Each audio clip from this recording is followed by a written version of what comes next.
Patrick dan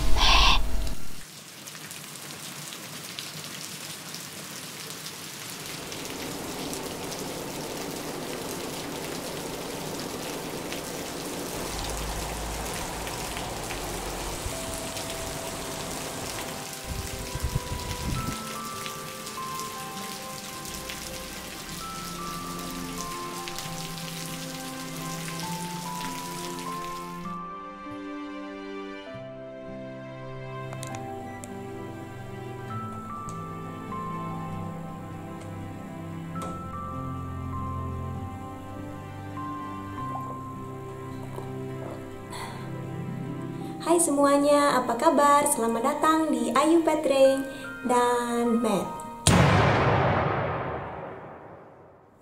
Terima kasih teman-teman yang sudah selalu menunggu lanjutan cerita saya. Hari ini saya lanjutkan. Cerita sebelumnya terakhir adalah ketika saya melahirkan Matt. Setelah operasi, saya hanya berbaring di kamar saya semalaman itu sambil sesekali menggerakkan kaki. Seperti ini, biar sirkulasi darah lancar. Malam itu ayah Matt menemani saya menginap di rumah sakit. Dan untuk dia menginap pun harus bayar teman-teman. Saya lupa berapa biayanya untuk dia, tapi kalau saya cek website rumah sakit East Shore Hospital yang sekarang namanya berubah menjadi Parkway East, untuk paket operasi sesar menginap di rumah sakit adalah $6.187. Waktu itu saya harus menginap 3 hari 4 malam. Jadi kalau kalian mau melahirkan di Singapura setelah paket ini tadi, masih harus bayar biaya obat-obatan, kemudian biaya lain-lainnya juga kalau ayahnya mau menginap di rumah sakit itu ada lagi. Kemudian untuk parkir mobil pun ada.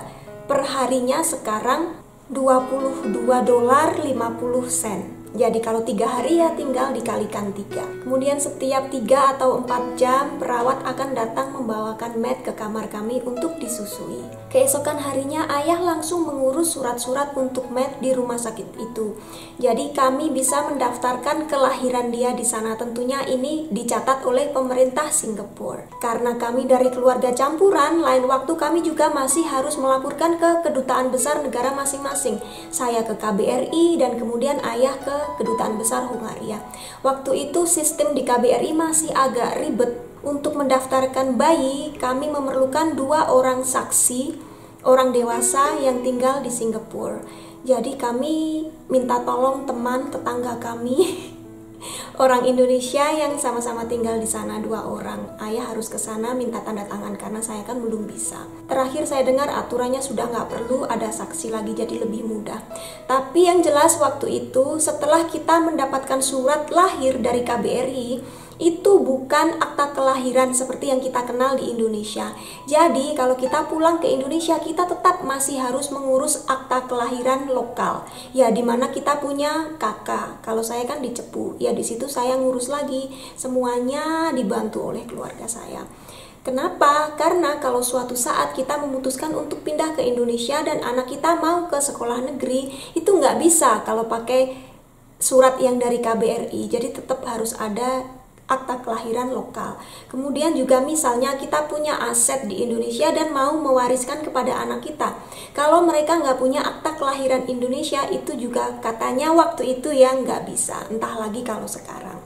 Jadi begitulah namanya perkawinan campuran ya. Semuanya harus double, aturan negara sini diikuti, aturan negara sana diikuti. Dan ketika kami tinggal di negara ketiga seperti Singapura, ya ada aturan negara ketiga. Jadi 3 kali. Yang jelas waktu itu di rumah sakit nggak ada hambatan untuk saya, makanannya enak, semua orang baik, dan saya ditunggui oleh ibu saya. Saya juga bersyukur banget, bayangkan banyak teman-teman di luar negeri yang melahirkan sendiri, kadang nggak ditunggui siapa-siapa. Jadi keadaan saya waktu itu masih jauh lebih beruntung. Semalamnya saya nyaman sekali ketika berbaring dan tidur, ya mungkin ketika harus menyusui saya bangun tapi sudah itu saja. Tapi esoknya ketika saya harus mulai duduk dan berdiri, rasa sakitnya datang kembali, terutama di daerah yang bekas dioperasi itu ya teman-teman. Saya paksakan karena kata perawatnya harus dipaksa, karena kalau enggak nanti peredaran darah nggak lancar, darah saya akan menggumpal di dalam dan nggak bisa keluar atau bagaimana lah. Yang jelas saya mulai belajar berdiri, memaksakan diri. Pertama kalinya menginjak lantai itu serasa banyak sekali senjata tajam menusuk perut saya. Sakit sekali teman-teman. Berdiri setelah saya bisa tegak, langsung darah dari perut itu keluar semua, mengalir di lantai. Ibu saya langsung panggil perawat yang segera manggil cleaning service untuk membersihkan lantai. Itu darahnya banjir di mana-mana beneran. Di kamar ada seperti rel gitu ya untuk tempat kita berpegangan. Jadi ketika kita harus belajar jalan lagi, kita pegangan di situ, jalan sedikit-sedikit, selangkah demi selangkah, itu bisa. Setelah itu rasa sakitnya reda sendiri. Jadi hari itu saya hanya fokus pada belajar berdiri dan juga menyusui Matt. Sebelum melahirkan, kami harus menghadiri kelas untuk ibu-ibu baru. Jadi diajari gimana cara menyusui yang benar, posisi bayi harus gimana, kemudian makanan apa yang harus dimakan, dan ada makanan yang harus dihindari kalau bisa. Itu membantu sekali karena seberapa banyak pun kita belajar, kayaknya nggak bisa benar-benar tahu semuanya kan teman-teman sebelum kita merasakan sendiri. Di kelas itu saya juga baru tahu kalau ternyata rasa air susu kita akan berubah sesuai dengan makanan yang kita makan. Jadi jangan makan cabai terlalu banyak karena susu kita pun akan pedas dan bisa jadi bayi akan menolak minum. Jadi ya begitu pengalaman pertama punya anak, meskipun sudah banyak membaca, banyak ikut kelas, tapi masih saja ada hal-hal yang terjadi di luar dugaan. Seperti misalnya saya sudah beli banyak sekali nursing pad, saya nggak tahu namanya apa dalam bahasa Indonesia, seperti pembalut wanita, tapi untuk air susu. Jadi kita harus selalu pasang itu ya, karena ternyata ASI kita akan tumpah kemana-mana dan itu banyak sekali sampai baju basah semua. Saya nggak tahu kalau ibu menyusui ternyata keadaannya seperti itu. Dan ternyata Matt itu dari hari pertama dari lahir dia suka sekali nenen. Begitu didekatkan ke saya, mukanya itu langsung kayak orang kelaparan, kayak nggak pernah makan gitu. Teman-teman langsung dan lidah bayi itu kan kasar ya, jadi sakit sekali untuk saya yang belum pernah punya bayi. Katanya posisi kita waktu kasih susu juga harus pas, tapi entah kenapa waktu itu masih diawasi perawat, juga ada ibu saya, tapi ya masih sakit saja. Tapi saya tahan selama beberapa hari di rumah sakit, pokoknya saya kasih susu saja. Tapi ya gitu, jadinya kalau saya lihat dia minta susu, saya jadi agak takut-takut gimana gitu. Lihat mukanya. Setelah 3 hari kami boleh keluar dari rumah sakit. Seneng banget sudah beres-beres semuanya, kami melenggang say goodbye kepada semua perawat. Nggak sampai sejam di rumah ada telepon lagi dari rumah sakit untuk ayah. Ternyata kami belum bayar.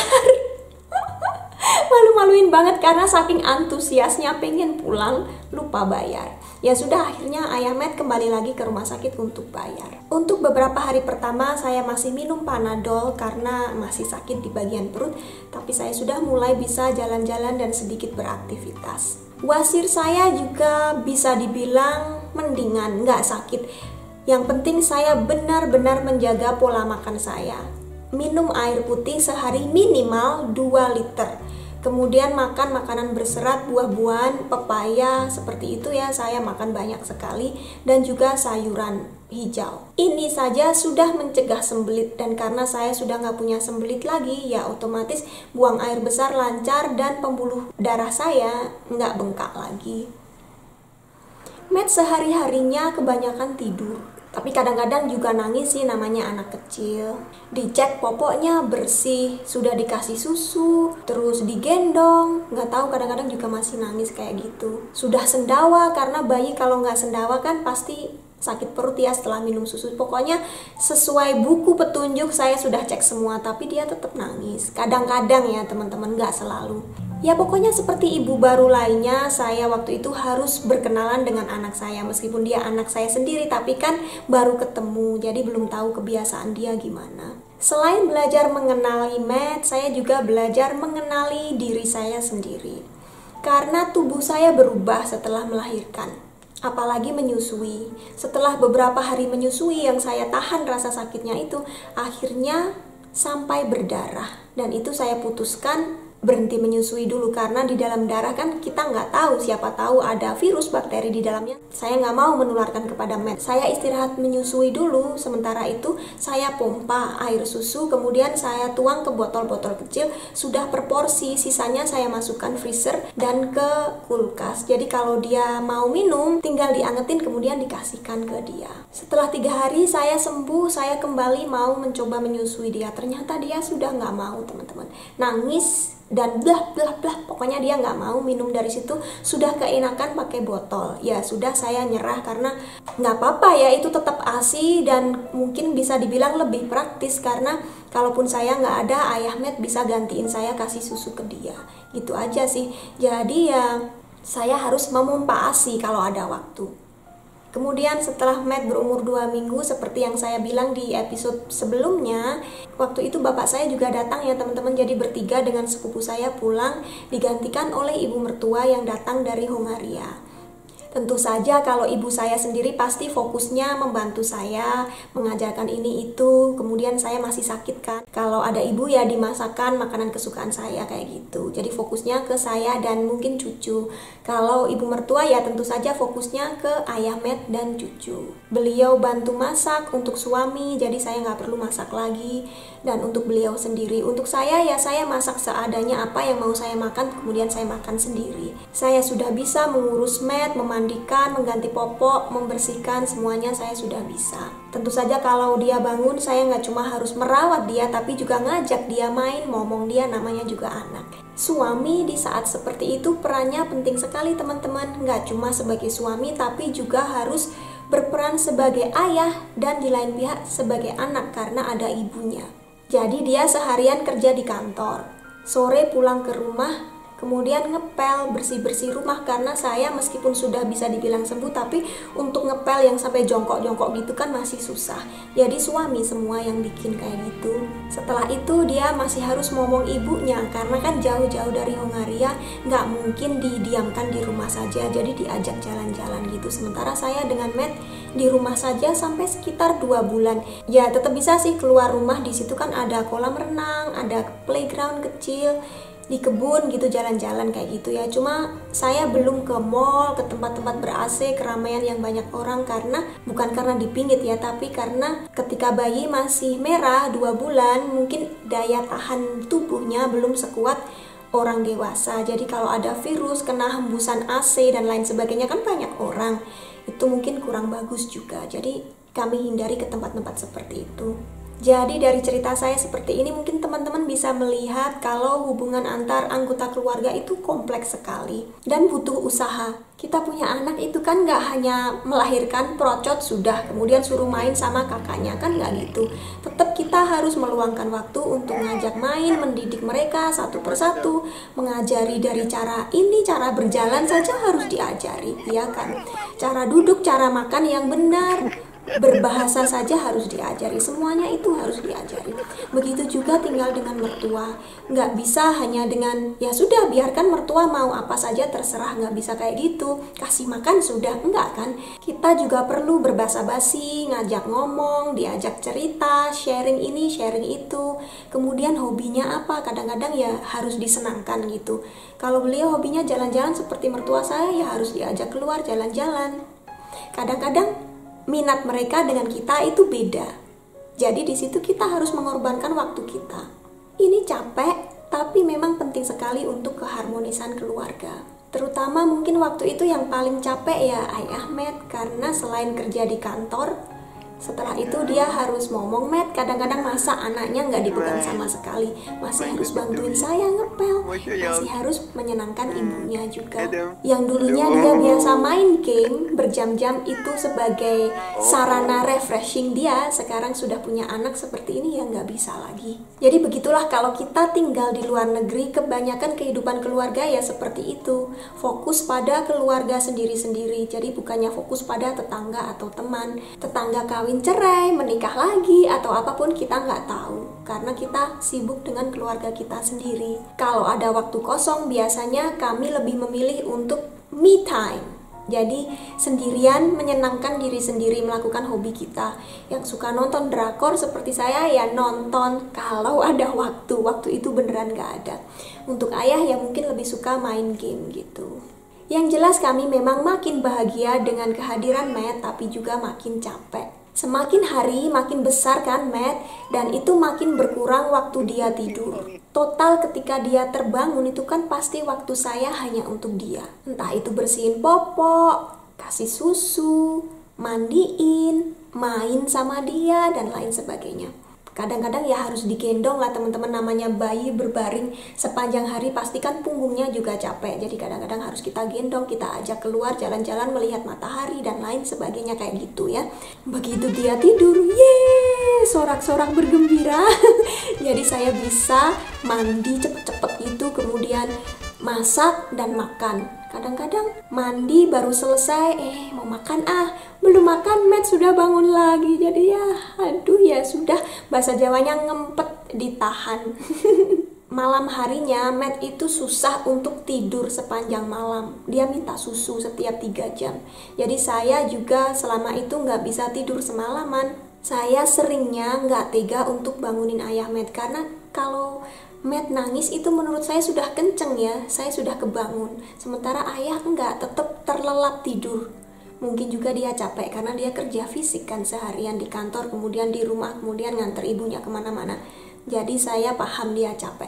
Saya nggak berani bangunin dia, kemudian ya sudah, saya kasih susu ke Matt. Kadang-kadang dia nangis kebangun, nggak tahu kenapa, mimpi buruk atau kenapa gitu, harus digendong-gendong dikit gitu ya. Itu saya lakuin semua. Jadinya ya saya kayak zombie gitu. Kalau dia nangis, ambil susu dari kulkas, langsung panasin, langsung tancepin ke mulutnya biar dia nggak nangis. Udah gitu kan saya bisa tidur lagi. Kalau dia masih nangis lagi ya terpaksa, berarti masalahnya bukan itu, harus dicari apakah popoknya penuh atau dia capek minta digendong dikit atau apa. Pokoknya selalu ada. Ya begitulah namanya juga punya anak. Memompa susu seperti itu bisa dibilang praktis, tinggal manasin. Tapi ada juga segi negatifnya. Saya butuh waktu lebih untuk memompa ASI. Jadi kadang-kadang pas Matt tidur gitu, saya menghabiskan waktu hanya untuk memompa ASI. Jadinya pekerjaan rumah tangga juga nggak beres. Saya belum selesai pompa ASI, Matt sudah bangun tidur. Pernah kejadian saking saya cueknya atau lupa atau males gimana, saya nggak memompa ASI. Malamnya ya sakit sekali, di sini terasa penuh dengan ASI, itu membesar ya teman-teman dan keras gitu. Kalau dipegang ya keras banget. Dan itu kan sakit. Ini bukannya cerita jorok ya teman-teman. Ini pengetahuan untuk teman-teman terutama yang belum pernah mengalami. Itu sakit sekali. Jangan sampai melakukan hal ini. ASI harus dikeluarkan pada waktunya. Kemudian karena saking bingungnya, akhirnya ayah Matt telepon dokter. Itu malam-malam ya. Dokter bilang yang bikin sakit itu kan ASInya terlalu banyak. Jadi harus dikeluarkan sedikit demi sedikit. Setelah itu dipijat-pijat biar lemas. Kalau masih belum membantu, kadang ada kasus kata dokter itu sudah terlalu penuh dengan ASI, harus dibawa ke rumah sakit. Ya sudah, semalaman itu kami coba memijat-mijat, kemudian memompa sedikit demi sedikit, akhirnya lemas. Untung sekali nggak harus ke rumah sakit. Ya begitulah sehari-hari kehidupan kami. Selain senang tentunya, kadang-kadang terselip ada rasa jenuh, rasa capek, seperti juga umumnya ibu-ibu muda lainnya. Sudah senang bayinya tidur, mau ini mau itu, belum selesai bayinya sudah bangun lagi. Jadi nggak ada waktu untuk santai, mungkin bisa dibilang begitu. Hal-hal seperti ini yang bisa memicu baby blues, jadi kesedihan ibu-ibu muda setelah melahirkan. Yang seperti saya bilang sebelumnya, menghinggapi sampai 80% ibu-ibu muda. Tentu saja kadarnya akan berbeda untuk tiap orang. Disinilah peran suami sangat penting untuk bisa mengurangi baby blues. Ibu-ibu sebenarnya ya teman-teman, menurut saya semuanya bisa tahan asalkan suami tetap sayang ke kita, tetap sabar. Kalau sudah sedih, suami malah marah-marah dengan kita karena mungkin melihat kita kusut, capek dan lain sebagainya gitu, kita malah akan semakin down. Jadi ya begitu namanya, sama-sama orang tua baru masih perlu banyak belajar. Saya kadang wayangan sampai malam, semua sudah tidur, Matt dan ayahnya, saya masih setrika baju. Sambil setrika itu saya sambil bisa nonton drakor. Itu suaranya saya mute ya, jadi nggak ada suara bisu. Kan saya juga nggak ngerti bahasa Korea, yang penting bisa baca teksnya di bawah gitu kan berbahasa Inggris, jadi saya masih ngerti. Tapi paginya saya seperti zombie, sudah mata hitam gitu. Sampai sekarang ini nggak bisa hilang teman-teman. Kayak mata panda gitu ya, lingkaran di sekeliling mata. Padahal saya tidur jam 9 malam sudah tidur. Di situ akhirnya suami saya bilang, sudahlah, nggak usah setrika. Yang penting kalau anak tidur, kamu juga tidur. Kalau nggak gitu, kamu besoknya capek. Kamu itu masih harus seharian menjaga anak. Yang penting jaga diri sendiri dulu sebelum bisa menjaga anak. Masalah setrikaan nggak apa-apa, nggak mungkin saya dipecat dari kantor hanya karena baju yang agak kusut, dia bilang gitu. Waktu itu pertama saya juga agak grundel gitu ya, kalau orang Jawa bilang. Saya kan setrika sambil nonton drakor. Gimana? Anak masih kecil, nanti kalau anak sudah sekolah, sudah bisa ditinggal masuk TK, kan saya bisa melakukan apa saja. Jadi ya sudah, akhirnya saya lakukan saran ayah Matt. Matt tidur, saya pun tidur, peduli amat dengan setrikaan yang menggunung. Aneh tapi nyata, hanya dengan tidur yang cukup, keadaan psikologis saya jauh lebih baik. Jadi teman-teman, ibu-ibu muda, jangan lupa untuk istirahat yang cukup. Kondo tempat kami tinggal waktu itu termasuk kondo yang kecil. Setiap hari sepi pokoknya. Tapi karena setiap hari saya jalan-jalan di taman, di pinggir kolam gitu ya sambil bawa mat, saya jadi kenal dengan semua orang yang melakukan aktivitas sama. Ada orang dari blok sebelah masih di kondo yang sama. Ternyata ibu-ibu muda dari Indonesia tapi besarnya di New Zealand. Dia juga punya anak seumuran dengan Matt, cuma beberapa bulan lebih muda saja, dan di situ kami kenalan dan jadinya bersahabat. Sampai sekarang pun kadang-kadang saya masih kontak dengan dia.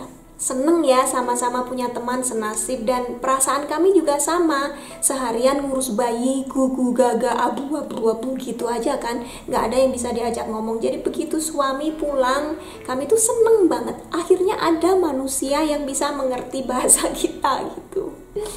Selain itu, saya kenal dengan semua staf kondo, mulai dari manajer, kadang-kadang dia juga keliling gitu dan ngobrol dengan saya, sampai tukang kebun, tukang buang sampah, sampai dengan anti-anti yang membersihkan lobi depan rumah saya gitu. Itu semua orangnya baik. Kalau mereka lihat saya bawa Matt jalan-jalan di luar, pasti mereka mendekat. Paling enggak lihat Matt, halo Popoy, kayak gitu. Matt waktu itu gendut banget ya, jadi kemanapun saya bawa dia, pasti dia menarik perhatian orang karena badannya besar, sementara saya kan kecil.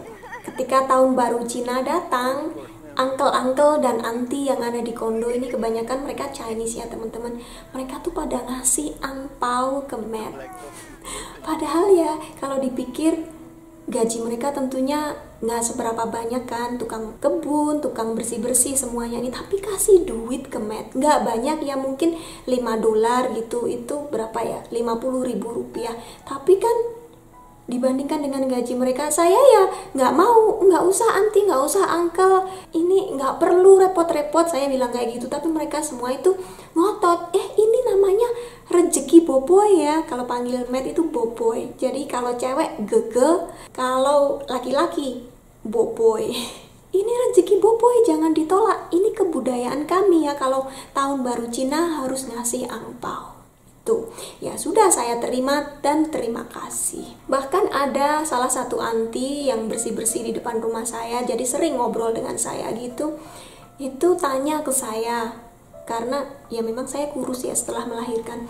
Saya makannya gimana? Saya bilang aja ya seadanya, saya masak apa gitu saya makan.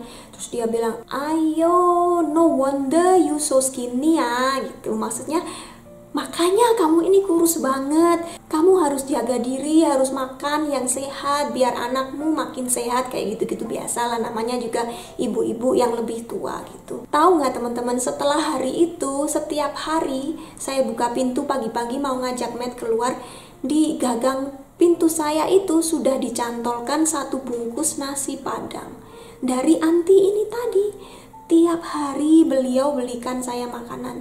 Jadi katanya, biar kamu nggak kekurangan gizi, jadi makan seperti ini. Saya terharu banget ya teman-teman, bukan siapa-siapa, tapi beliau itu saking baiknya kayak gitu. Tentu saja akhirnya saya ganti duitnya dan beliau tiap hari kirim makanan ke saya. Dan beliau ini orang Chinese tapi paham kalau saya Muslim. Jadi belinya dari warung nasi Padang, warung Muslim juga.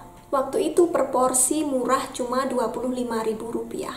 Banyak sekali kebaikan di sekitar kami sangat bersyukur pokoknya waktu itu. Satu hal yang saya pelajari ketika saya punya med adalah beberapa orang di sana ketika mereka melihat saya yang berkulit coklat gendong med yang kulit putih, mereka langsung mengira saya pembantunya med. Jangan bilang kalau ini adalah orang ras tertentu ya, enggak.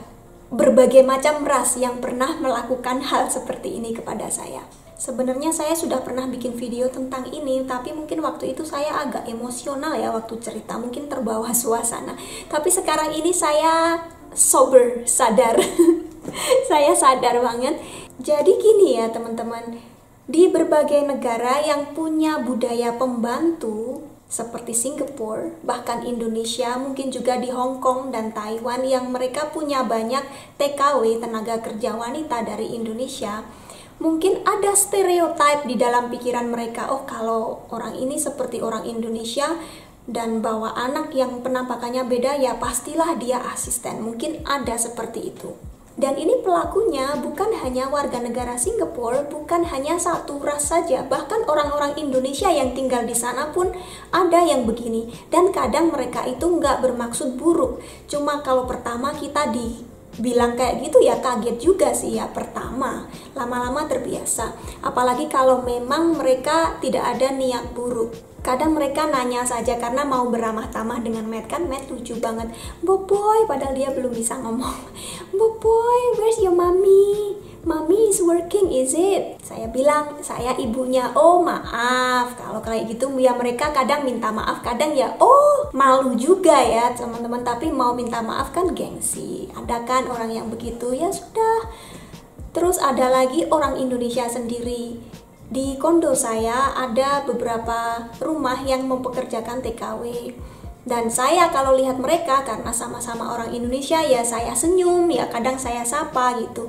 Suatu hari ada mbak-mbak rumah tetangga, kayaknya dia ini baru ikut di situ, mendekati saya gitu. Mbak, kenapa? Saya tanya gitu. Mbak, kemarin aku lihat mbak sama majikan, wah kok kayak sama suaminya ya kalau jalan. Dia itu kayak kagum, kayak apa ya, amazed gitu. Lah memang dia itu suami saya gitu. Terus dia ya malu ya gimana gitu, tapi dia minta maaf ya mbak, saya kira mbak kerja di sini kayak saya.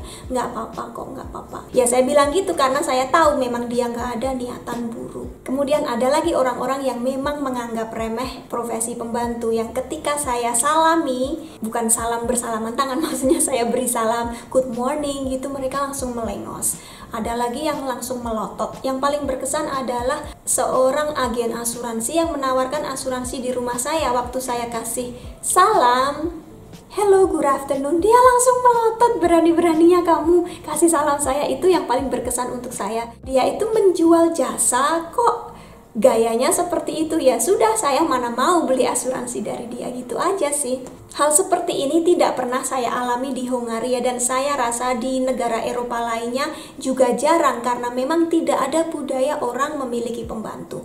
Kadang-kadang ada orang yang tanya, mbak kamu jadi istrinya bule paling cuma dianggap sebagai pembantu di rumah. Ya enggak, karena orang bule nggak ada budaya pembantu, nggak ada konsep pembantu. Kecuali untuk mereka para ekspat yang tinggal di negara-negara seperti Indonesia atau Singapura atau Hong Kong, Taiwan kayak gitu. Di sini malah semua orang itu bilang Matt persis saya. Jadi waktu dia jalan sama saya, ya orang-orang bilang tistoonyo, artinya persis banget sama ibunya. Pernah saya ajak dia ke dokter gigi, kemudian dokternya tanya, saya kasih tahu kalau dia ini orang Hongaria, dokternya nggak percaya. Masa ini orang Hongaria kok persis banget sama ibunya? Iya, bapaknya orang Hongaria, saya jelaskan gitu. Ya begitulah hidup kami teman-teman selama Matt masih bayi. Senengnya itu banget, tapi juga banyak perjuangannya. Untuk kami sebagai orang tua, memang janji dari dia lahir itu semuanya akan kami urusi sendiri. Kami bertanggung jawab mau mendidik anak seperti gimana nantinya. Dari belajar tengkurap, belajar duduk, punya gigi tumbuh satu, semuanya itu saya melihat sendiri dan itu sangat berkesan. Ternyata membesarkan anak itu seperti ini. Dan setelah itu makin dia besar, makin banyak yang harus kita ajarkan. Bahasa apa yang kami gunakan, nilai-nilai apa yang harus kami tanamkan. Karena kami keluarga campuran, tentunya kadang-kadang ada perbedaan pandangan, itu pasti. Tapi apapun perbedaan itu, yang jelas kami ada patokan, jangan sampai melukai orang lain. Kemudian kalau saya ditanya tips untuk membesarkan anak jadi seperti Matt, itu saya kadang-kadang juga bingung karena nggak ada rahasia. Jadi waktu saya hamil kemudian melahirkan, saya selalu mengikuti nasihat dokter. Matt minum ASI eksklusif selama 6 bulan pertama. Kemudian setelah itu sampai umur 2 tahun, ya dia makan pure, sayuran, buah-buahan kayak gitu. Kecuali buah yang mengandung rasa asam ya, lemon, strawberry, jeruk nipis itu belum saya kasih sampai umur dia 2. Selain itu dia makan yang lembut-lembut kayak gitu, tapi nggak boleh makan gula dan garam sama sekali. Dan dia itu meskipun anaknya kurus kayak gitu, sehat dan jarang sakit, bisa dihitung dengan jari. Kalau musim dingin pasti ada yang namanya cold season, flu season, musim pilek, musim influenza di sini.